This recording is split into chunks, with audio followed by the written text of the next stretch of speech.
My name is Fiona Flynn Cooke and I live in Markham, Ontario, and my mother's maiden name was O'Rourke, and she was very, very proud of her maiden name. And because my mother was a descendant of Prince Breffni O'Rourke, and Prince Breffni O'Rourke lived in Ireland in the 1600s, long before the Irish Great Famine, and in the days when Ireland was separated into different places. Okay, like my Prince Breffni O'Rourke was in charge of Leinster. He shared Leinster with, I believe, the O'Keefe clan, and Prince Breffni O'Rourke, the O'Rourke family at that point founded, they're very, very, very, very popular and very, very big, and they found a monastery, and they also had there's a huge graveyard in Dromahare, County Wicklow, County Sligo, and the O'Rourke family goes there every 5 years to celebrate Prince Breffni O'Rourke. Unfortunately, the story goes that Prince Breffni O'Rourke had an affair with the wife of one of the other princes, and he was beheaded and his head was put on a stake at the side of Dublin, and the whole O'Rourke family had to leave Ireland, and then a few 100 years later, my grandfather returned to Ireland. He was born in America and he returned to Ireland.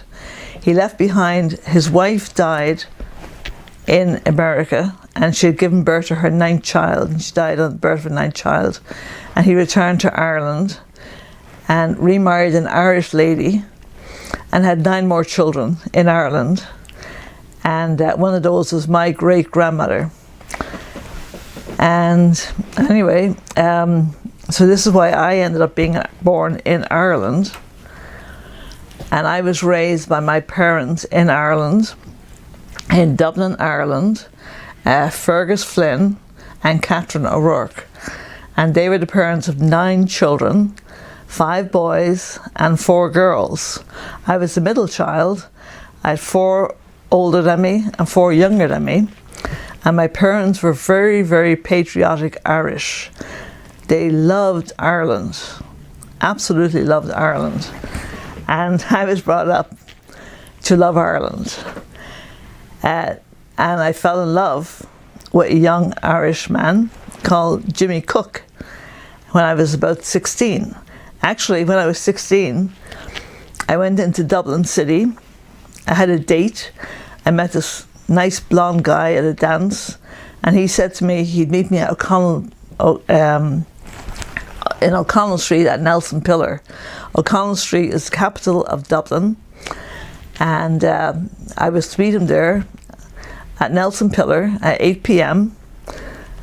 and I went in to meet him, and that in the early morning hours, I believe it was March the 16th, 1966, or maybe it was 67, Nelson Pillar, the top of Nelson Pillar was blown up.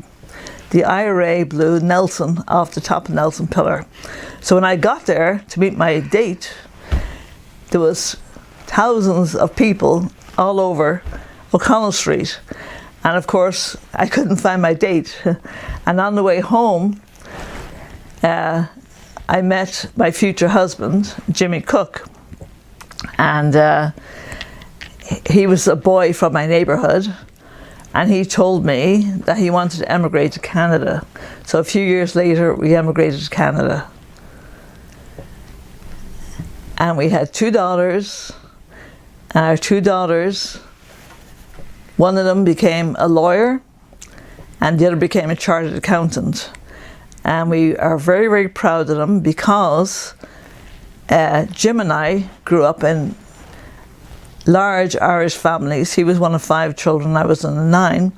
And naturally enough, our parents couldn't afford to send us to university. So we were delighted to grow up, to give our children the opportunity to go to university in Canada. And they have done very well in Canada. So we are very proud to be Irish Canadians. Sadly enough, my husband died, and I thought myself I was going to be lonely for the rest of my life. A widow. I was all ready to wear the black clothes forever. And then I met another lovely man 3 years later, and we have been keeping each other company ever since. And that's my story.